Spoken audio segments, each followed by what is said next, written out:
All right, so agenda for today, I'll talk a little bit about overall characteristics of qualitative research, some of the strengths, such as when you might want to use it, get in a little bit to the idea of what it means to have a methodology, talk about methods, including interviews, observation, and then just mention some other methods. And then again, talk about analysis, not in great depth, but what it is you're doing when you do analysis of qualitative data. So overall characteristics of qualitative research are that it is naturalistic. That is, it takes place in the real world. The researcher is not manipulating the phenomenon of interest. Thus, it's able to be dynamic and context sensitive. Going along with that, qualitative research is emergent. That is, it tends to be less structured and less predetermined. Both the questions and the techniques can evolve over the course of a project. This is very contrary to most quantitative approaches, which have to be predetermined and very structured. A third characteristic is the centrality of researcher engagement in the work. The sort of trope about qualitative research is that the researcher is the instrument. We talk about reflexivity, about something called empathic neutrality, which is one's stance towards the data. A student in years past described an intimacy between the researcher and the data, which I thought was a really nice way of talking about that kind of researcher engagement. Most qualitative work uses purposeful sampling, that is, drawing small information-rich samples rather than seeking to develop a sample that is representative of an entire population. Qualitative methods are things like interviews, focus groups, observation, document analysis, and I'll have more to say about those in a few minutes. Qualitative data may be textual, visual, or artifactual. Most qualitative work uses inductive analysis, or maybe a combination of inductive and deductive. That is, it works from the data to a broader set of theoretical concepts. This next, I think, is something that's really key. And again, people who are mostly quantitative sometimes struggle with it. Rather than a type of inference being inference to a population, the qualitative inference tends to be what I call phenomenological inference. That is, you want to learn more about the contours and nuances of a phenomenon rather than knowing how the phenomenon manifests in a population. And then finally, a characteristic of qualitative work is the emphasis on representation, of giving voice to people or groups or types of institutions. So there will be some variation in many of these. There's a spectrum within qualitative work, so you can't say all of the time qualitative work is this and not that. But in general, qualitative work will tend towards the characteristics I've described. Some of the strengths of qualitative work are its use for discovery and exploration in research areas that have not been heavily examined before, or even in those that have, and new things can always be discovered. It's used to illustrate concepts or phenomena in the world. It's holistic quality when you want to understand what all is going on here. Useful for theory or concept generation when you want to understand something in depth. Its strength is internal validity rather than, as I said, external validity.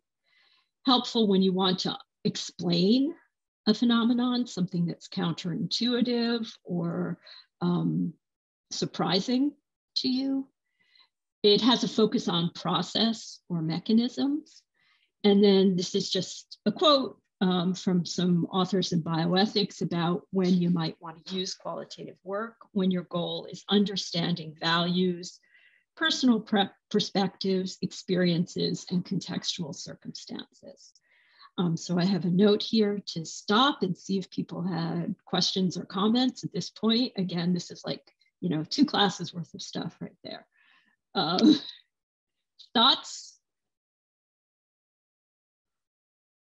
Seeing none, I will barrel on and talk a little bit about methodologies.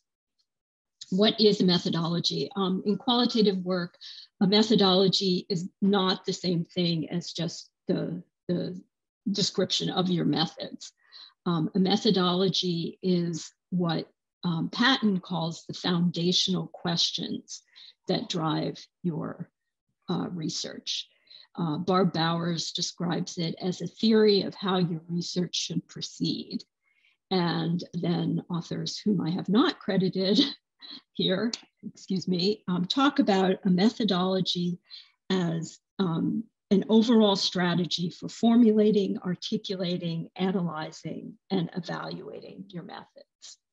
So as I said, methods are the actual data collection techniques that you use, and a methodology is the way that you make sense of your methods. So the way you design, the way you analyze, the way you interpret your data. Some of the most widely used methodologies in the health sciences include grounded theory, phenomenology, ethnography. We don't have time to go into what those are, but can certainly take questions about that later. There is some, what I would call, overlap and squishiness between methodologies. A lot of times what you're doing, you may be, interviewing or coding or interpreting, and when you say you're doing those things, there's not a whole lot of nuance in them. But what a methodology does is give you that nuance, the particular way you might interview or code or interpret. So while these methodologies may be similar in their broad outlines, their specifics may be a little bit different. Many of them have different disciplinary origins. They ask different analytic questions and may have slightly different purposes in terms of what your end goal is. Frankly, the most common methodology in health research is the kind of what I would call generic, descriptive, reality-oriented design that is very pragmatic. So it's answering a very practical question and not necessarily trying to build theory. So my pitch for having a methodology and all that entails is that I believe it helps you to do better, that is more in-depth and nuanced research. Especially, I think it provides a lot of guidance to analysis and allows you to do a richer analysis. All right, comments or questions about what we're talking about when we talk about a methodology? Nora, I think it becomes a little confusing when grounded theory, which is a theory, is a methodology. And I'm wondering if you can disentangle theory and methodology I sort of understand that the methodology is the how your research should be conducted and what fits it. How is that different than a theory? Well, for grounded theory refers both to the approach and to the product of that approach. So that's confusing. But how a methodology differs from a theory is, I would say, it is the practical ramifications of a theory that you might hold. So you want to do feminist research. That gives you a sense of what you call foundational questions about gender, about the relationship between individual action and social structure. through a feminist lens. And so the feminist theory would guide the questions you ask, the way you go about collecting your data, the analytic questions you pose to the data. Yes? Thank you. Other comments, questions, responses? Okay, so I think what Kat actually started off asking me to do was to talk about methods. So I have a fair amount to say. I'm going to talk mostly about interviews and observation, and then just mention some other data collection techniques. But let's start with interviews. So in general, when would you want to use interviewing as a data collection technique? And I would say you want to use it when the research question that you're asking requires the collection of data about things that cannot be easily known or inferred through observation or measurement. So you need to talk to people to understand things like their opinions, their values, their beliefs, their feelings, their intentions, the meanings they attribute to things. You also want to use interviews, and I alluded to this in talking about representation, when you want to learn about the perspectives of others and include their voices in your research, the way they talk about the phenomenon, not the way that you think about it or talk about it. So there are a wide variety of different types of interviews that differ along a couple of dimensions: how structured they are and how standardized they are. Structure is the extent to which everything about the interview, the scope, the questions, and even some of the answers are predetermined. That is, they come from the researcher. The standardization has to do with the replicability of the interview, that every interviewer asks the same questions in the same way, in the same order, and every interviewee answers the same questions asked in the same way, in the same order. So when we look at those two characteristics of interviews, we see sort of three broad types of interviews that vary along these dimensions. What are called informal conversational interviews, which are very unstructured and unstandardized. This is a technique often used as part of participant observation. For example, when one is doing ethnography, and because one is in the naturalistic setting collecting data, conversations arise that are, they're interviews. You're asking people about what they're doing, why they're doing it, what it means to them. But it wouldn't have been structured and planned in advance, and you wouldn't necessarily want to ask the same questions to somebody else because now they're doing a different thing.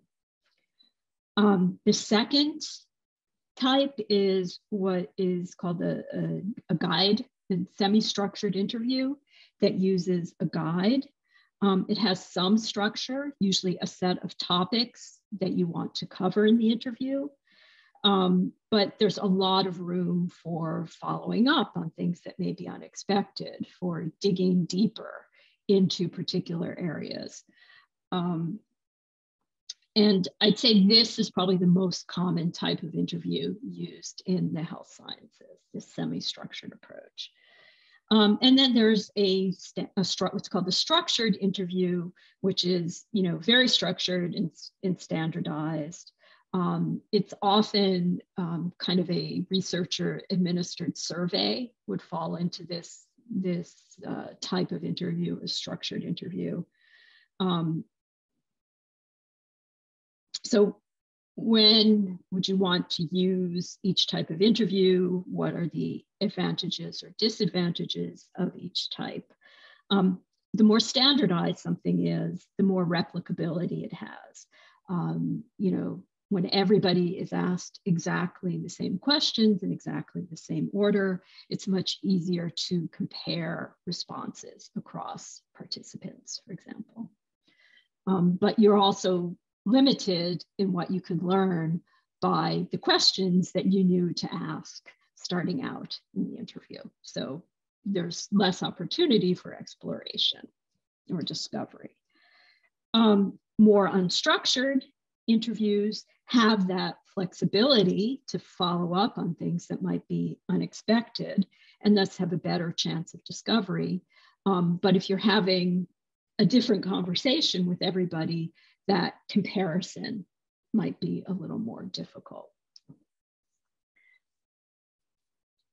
I think one reason the semi-structured interview is so popular is that it sort of tries to combine the best of both worlds. Another characteristic of interviews that I really just wanted to mention was this idea of asking open-ended questions. What is an open-ended question? It is a question for which the parameters of response are left up to the interview participant.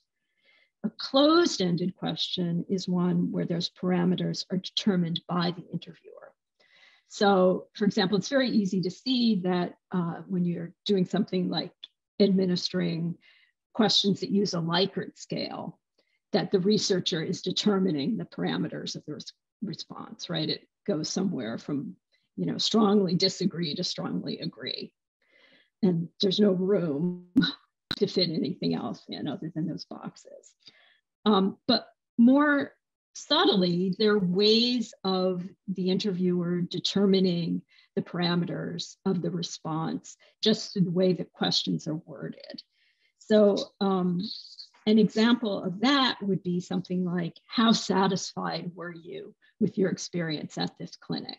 So you as the researcher have defined the parameters of response as being this idea of satisfaction. And that might be your question, and I'm not saying don't ask that, but just realize that you're probably narrowing the answer. And if instead you ask a question about something like, tell me about your experience at this clinic, you're probably going to learn about satisfaction, maybe about dissatisfaction, maybe about, a whole range of other things that you're not explicitly asking about, but are they important to the participant.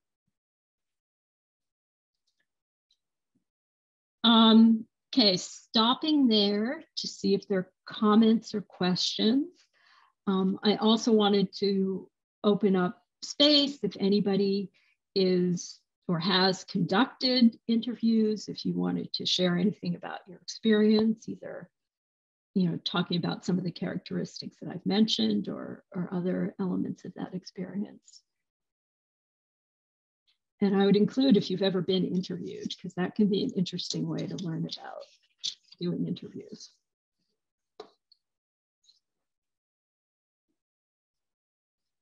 Thoughts, questions, comments? Yeah, I would just jump in because I've conducted a lot of interviews for program evaluations. And I really just appreciated you just kind of reminding us and putting that out there again. If you ask satisfaction-focused questions, that really is all you're going to get and kind of narrows that focus into that area and can sometimes have an inverse relationship with what you want just based on how you're structuring the interview questions and what you intend to get back out of it. So that was just helpful to hear that out loud again. Yeah, definitely. And, I think there's been a lot written about how problematic even asking people about satisfaction is. And I think it would be interesting, what does it mean to be satisfied or dissatisfied? And that question doesn't allow you to explore that. Other thoughts from anybody? Thanks for that. I couldn't see who you were, so thank you, anonymous voice. Okay, observation. Observation is less used than interviews in a lot of qualitative work in the health sciences, I think it's a really useful technique. And I would urge people to, when you're designing projects, to maybe think a little bit more about how you might use this. What is observation? It is a family of methods that allow researchers unobtrusive access to what people actually do. So in contrast to interviewing, which allows access to what people think, feel, believe, but may not be a reliable indicator of what they actually do. Observation is about watching people do. So you're getting a sense of what that looks like in a naturalistic setting. Traditional definition of observation is a researcher going into a naturalistic setting to systematically watch and record what is going on. Again, here is a list of qualities of observation, and these are dimensional, and where a particular approach to observation falls along that dimension can vary. So observations can be overt or covert. That is, the people being observed can know that the researcher is there and observing, and in broad strokes, why they're there and observing. Or it can be covert. So the observer is there without an explanation to the people being observed. When I teach this, I tend to get a lot of questions about covert observation. We can talk about that more.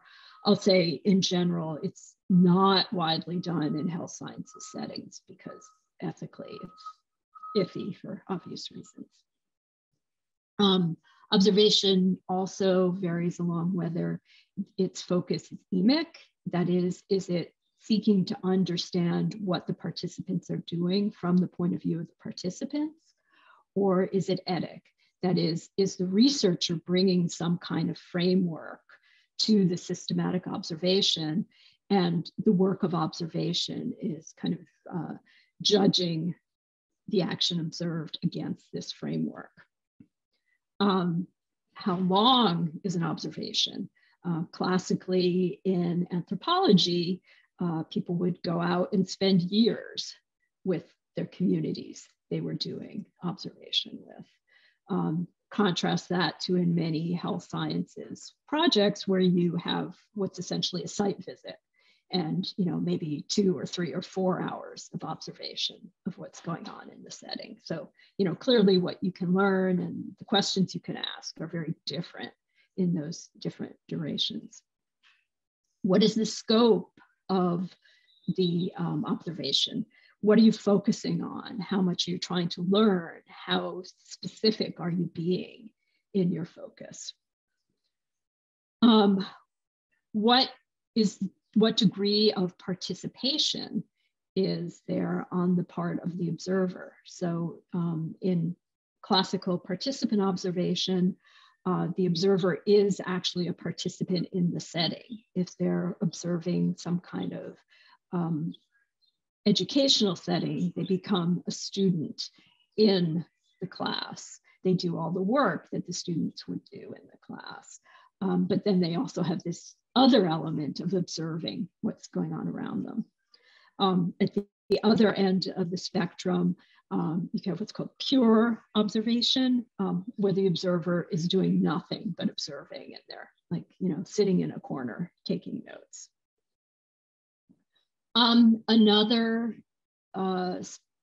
dimension along which there can be variation is how much collaboration there is with the community or population or group of interest that is being observed. So, how much are you developing a plan for observation with that group, asking them what you should be watching, asking them questions about what you're seeing and learning about. These next two are more things you need to be thinking about when you're planning an observation. So the sources of data, what are you actually going to be observing? And there's a whole list of things that are possible to observe. You can observe the physical environment, the social environment. You can observe formal or informal activities, interactions. You can be listening to language or watching for nonverbals. There's a whole set of things called unobtrusive indicators that you can look for. So the specifics of what you're going to be observing really need to be driven by your research question and what is feasible in the setting that you're interested in. A second notion to be aware of when you're thinking about observation is this idea of sensitizing concepts. So as human beings, it's not like we're video cameras and can just, observe and record everything that is going on in front of us, in front of our eyes. We're not blank slates that we bring to the research. So a sensitizing concept is something that you are explicit in your own mind that you are bringing to the research. So for Kat's question earlier, I was talking about feminist theory. So if you were a feminist theorist going into a setting to observe, your sensitizing concepts might be around gender or power and how you see those manifesting in your setting. Finally, the data that come out of observation are called field notes. These are a running account, extremely detailed, of what has been observed. In general, the process is taking short notes while you're in the scene. This may or may not be possible depending on what it is you're observing. In that case, there are mental notes. These are called your raw notes. And then traditionally you then write up your notes. So I guess they would be cooked notes. But these are the more detailed narrative accounts. And that becomes what you're actually analyzing.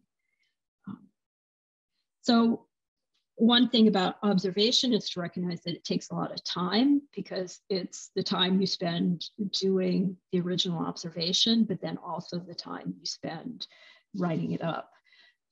I'll say for projects I've done where, let's say I'm doing participant observation at a 2-hour meeting, it's probably going to take me at least 2 hours and more likely 3 to write up my notes.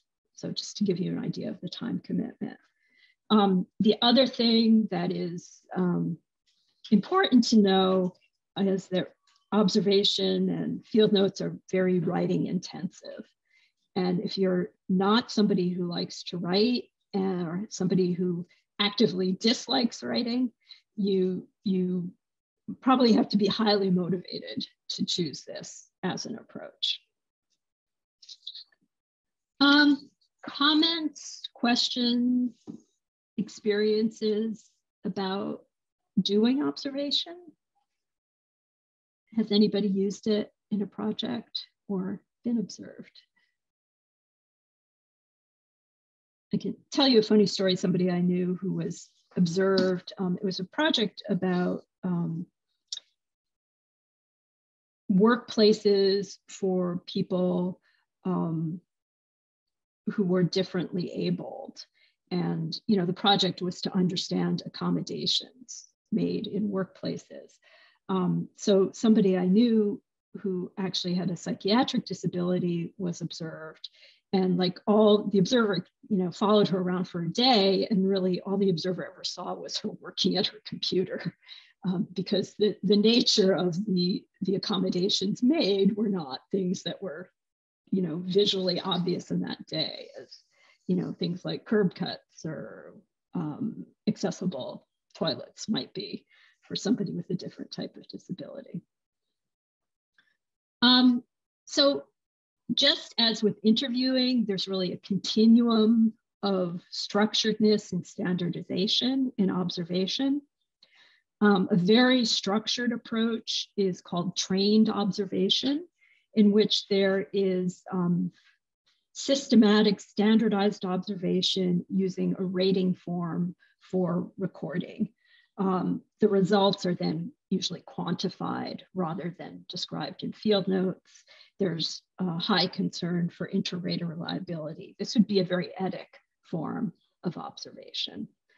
On the other end of the spectrum, we have what's called field work. This is, from anthropology, highly emergent, high degree of researcher participation, informal interviews, long duration, and a real call to be embedded in the setting. So learning the language of the setting, for example, and this approach would be much more emic. Any thoughts before I move on, just to mentioning a few other approaches to data collection? Are people doing work where you could see observation being useful?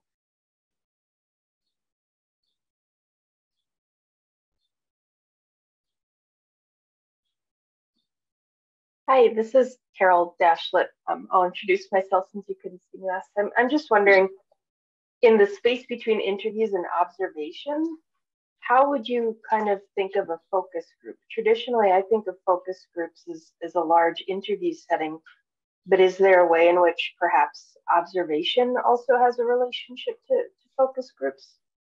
I think that's an interesting question. I think it does, because part of what you're doing, if you're doing really rich data collection in a focus group, is making notes of the interactions between the participants, who's responding to whom, what kind of jokes are made, the nonverbals that are going on in the group. So it's observational in that sense.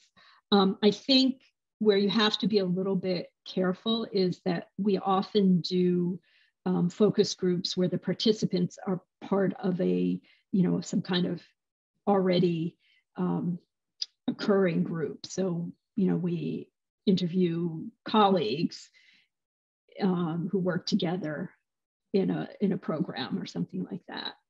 And I think you don't want to think of that focus group as being an analog for a naturally occurring event, right? So the way people behave in a focus group where you're bringing the focus to the group and there's a goal that is a research goal, I don't think you could extrapolate to that to say this is how people relate to each other in a naturalistic setting. So does that make sense, that distinction about what you are or not observing? Yeah, absolutely. I think the natural setting is kind of like the key distinction piece of that. So that was helpful. Thank you. You're welcome. Nora, while we're on that topic, could you just give a quick synopsis of why people might choose to do a focus group over interviews? Yes, so generally you would choose to do a focus group over interviews when you believe that the interaction between participants in the group is going to open up things that you as the interviewer probably would never think to ask, and that you have reason to believe the data will be richer because of the interaction between the participants in the focus group. So for example, I used focus groups when I was doing a formative evaluation of a new program, and we did focus groups with the people who had developed the program, because we wanted to really understand sort of the history, the genesis of it, how it was built. And it was very useful to have all of the developers in there in the group, because you weren't relying on one individual's recollection at the time. People, somebody would say something and they're like, oh yeah, then this happened, right? So they were able to kind of bounce ideas off each other, and their recollections were improved because they were sharing those recollections with others. Also, I'll just say that something that sometimes gets missed is that in a focus group, the focus is something that you are bringing to the group. And again, the idea is that, you know, getting kind of this group discussion and feedback or whatever it is you are bringing to the group is going to be richer than if you just took that thing to individuals one at a time. Sorry, somebody else was speaking. Oh, I was just going to add something in about a research presenter somewhat that we had recently at the Morgridge Center about participatory action research. And they had basically worked with some Hmong student activists on campus to survey the Hmong student experience in STEM, but ultimately worked with the students to form the research questions, and then knowing that the students and then train those students to do the interviewing with Hmong students, because as white researchers, you know, they knew the quality of answers that they were going to get would not be as rich. So I just thought that was a really cool approach as well. And if there's anything that you have in relation to that to share. Yeah, I mean, I think participatory research, which goes by a lot of names, participatory action research, community-based participatory research, is a whole approach. It often uses qualitative methods, but it can also use quantitative methods just as well. That's not determined by being participatory. I have a whole other talk I can give about participatory research sometime. I'd be happy to come back and do that if there's interest. Okay, so I just wanted to mention some of these other techniques. The world creates, the bureaucratic world such as it is, creates a lot of documents. We can often understand a lot about what goes on and why it goes on by collecting and analyzing those documents. Again, I feel like this is a technique that maybe is overlooked sometimes in the health sciences, but can be very illuminating. There's a whole set of techniques where you're trying to simulate reality. So these might be presenting people with a scenario and asking them to walk through how they would respond to it, simulating an environment and seeing how people interact with that environment. What are called walking interviews, where the interview actually takes place when you're moving through the naturalistic environment. There's a technique called photo voice, where you give people a camera and ask them to take photos based around some kind of theme that is your research interest. And then these photos are produced and examined, and people are asked to speak to why they chose this photo, what it means to them, what its implications are. And in that way, you learn more about your phenomenon of interest. That's also a participatory technique that can be used. There are arts-based techniques where I spoke earlier about, you know, qualitative data can be a physical artifact. So you might ask a research question and ask somebody to sketch a picture for you about the phenomenon. And that then becomes your data. And, you know, there are many, many other techniques that combine techniques we've talked about. You know, I think there's probably going to be a whole set of things around, you know, responding to artificial intelligence. There's, you know, now even using information online, information in chat rooms, et cetera, as the basis of qualitative research. So there's really an infinite number of possible approaches. And you can be imaginative and playful and in, I think, collecting your data. Questions or comments before I wrap up by talking about analysis?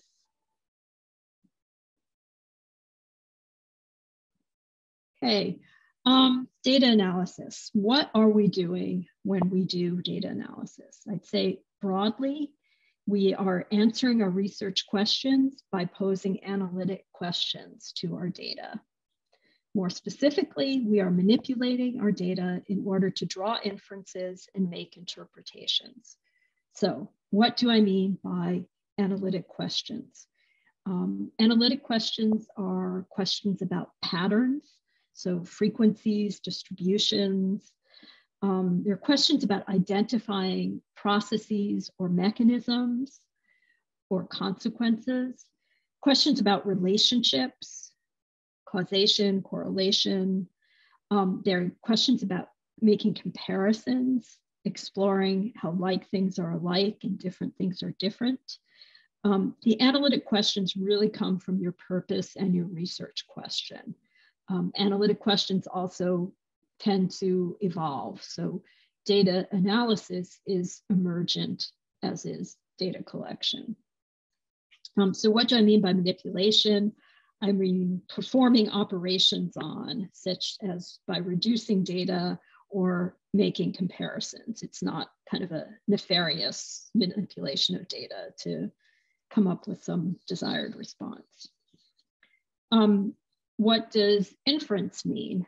I think people are familiar with the meaning in a quantitative world that it has to do with making conclusions about an unknown population parameter based on a sample estimate. In the qualitative world, inference means making conclusions about a phenomenon at a high level of abstraction, right? So this is that difference that I spoke about earlier between phenomenological inference and population inference. What does interpretation mean?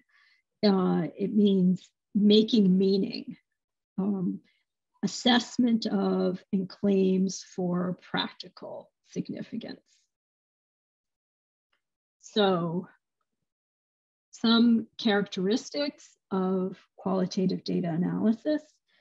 Nora, there's also a question in the chat. Oh, I'm sorry. There's a question in the chat to provide an example of photo voice research in health sciences. Excuse me. So there was a team at the American Family Children's Hospital, and their focus is medically fragile children. So children who are living at home with their parents, but have very severe medical needs. And they did a photo voice project, which was asking parents to take photographs of the tools they use to care for their child in the home. And then, the research was these photographs, but also the parents' explanations of when and how and why and with what result they use these tools, how they learned about this tool, how they learned to use the tool, how they might have modified the tool. And, tool was not defined for people. So people took pictures of all kinds of things, right? So that allows you a window into the world of the caretaker parent of a medically fragile child. If anybody else has an example, I'd be happy to hear that as well.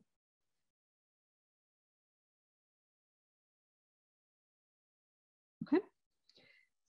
So again, some characteristics of data analysis, very rushed and at a high level. As I said earlier, most often qualitative data are textual data, they're words, but they can also be artifacts or visual or physical artifacts. Qualitative data analysis is ideally and usually done concurrently with data collection. That's a consequence of the emergent and iterative nature of qualitative research.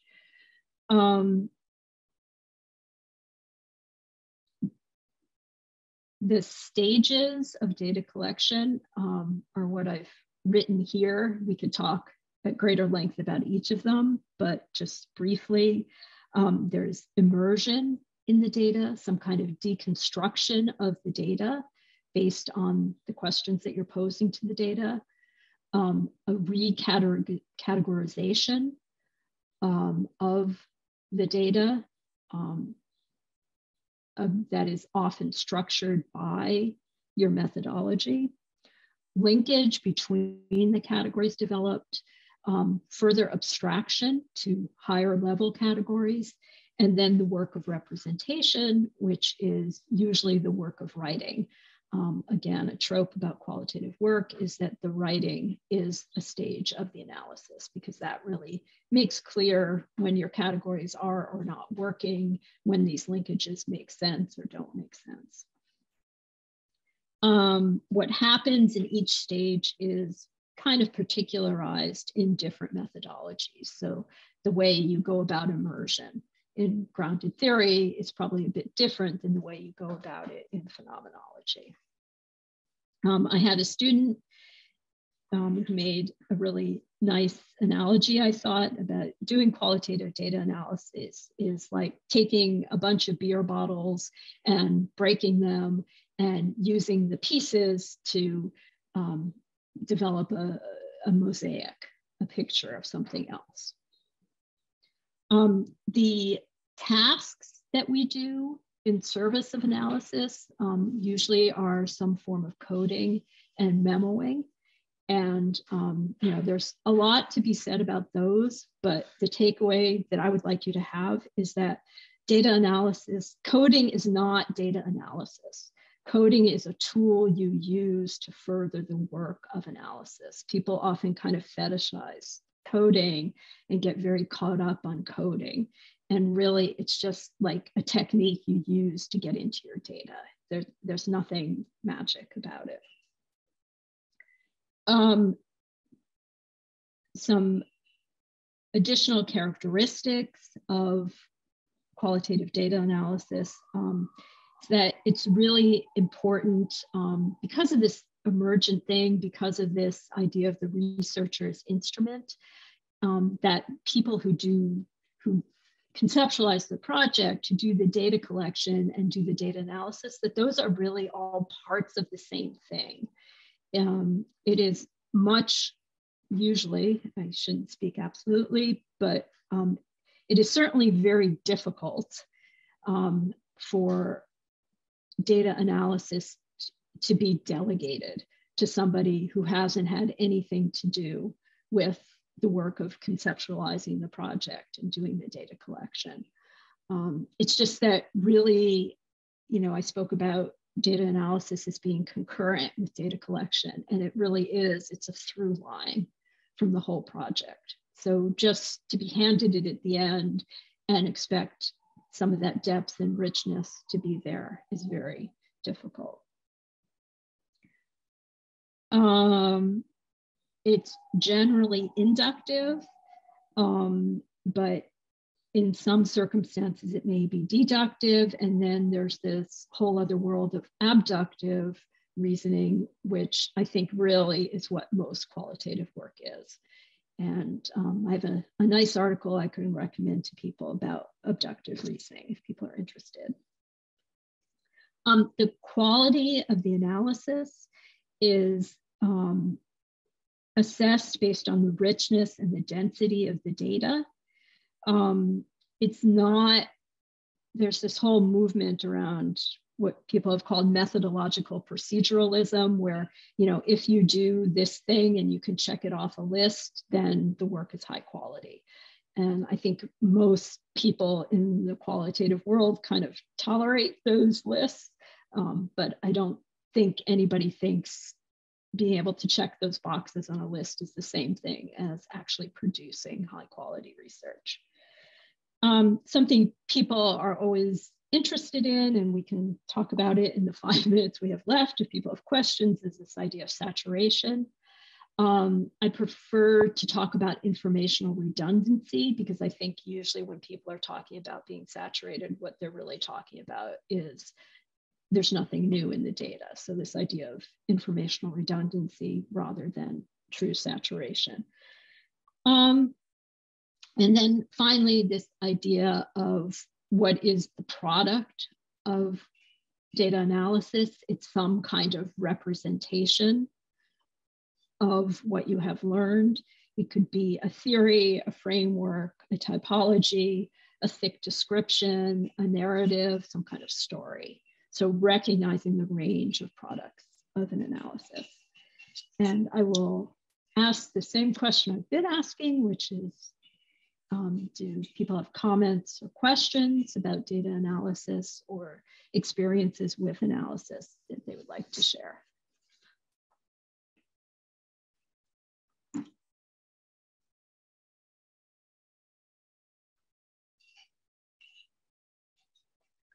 Nora, could you once again repeat the difference between phenomenological and population inference? Right. So population inference is essentially, I want to know how common or uncommon this phenomenon manifests in a population. And, generally it's infeasible to go talk to every member of the population to ask them about the manifestation of this phenomenon. So instead you draw a sample, and you want your sample to be representative of the population so that once you go and ask that sample about the manifestation of the phenomenon, you can have some confidence that this is representative of the larger population. And that's different from phenomenological inference, where you really want to understand the phenomenon. So you don't go to a representative sample of the population, because if you do that, there are probably going to be a whole lot of people for whom this phenomenon is not at all relevant. You go to what we call an information-rich sample, which is people have experience with the phenomenon, and you ask them about that experience. And the question you're asking is not about the distribution of the phenomenon in the population, it's about what are the contours of this phenomenon. I would argue that that kind of phenomenological inference should really precede any kind of population inference, because it makes a whole lot more sense to understand the thing it is that you're trying to track in the population before you start trying to track it in the population. Another way of saying that is, it's good to understand what you're measuring before you go out and measure it. Thank you so much. Thank you for your question. Wonder if seen any good examples of mixed methods studies where the qualitative really complements the quantitative, or vice versa? Yes, is the answer to that. Can I give you an example offhand? So I'm working with a group at the School of Pharmacy, Michelle Chewy's group, and they're doing work to improve over-the-counter medication safety for older adults in community pharmacies. So this has been a years-long mixed methods project, but they've used some of those techniques I've described earlier, where there were interviews where they met people in community pharmacies. They presented them with a hypothetical scenario about an ailment that they might be suffering, and asked them how they would go about choosing an over-the-counter product to treat that ailment. So they did these really in-depth interviews about, why'd you choose that one? What made you put it back on the shelf? Or how would you use it in this if you were to take it for this ailment? And along with that, they also collected data about their medical history and the medications they were on. And then there was a more quantitative assessment of types of misuse and how common different types of misuse would be. So you had both kind of this description of the types of misuse, the occurrence, the potential rates of occurrence of misuse, in this population, but then you also had this in-depth understanding of, you know, how and why people were choosing medications and what they understood or didn't about the risks of these medications.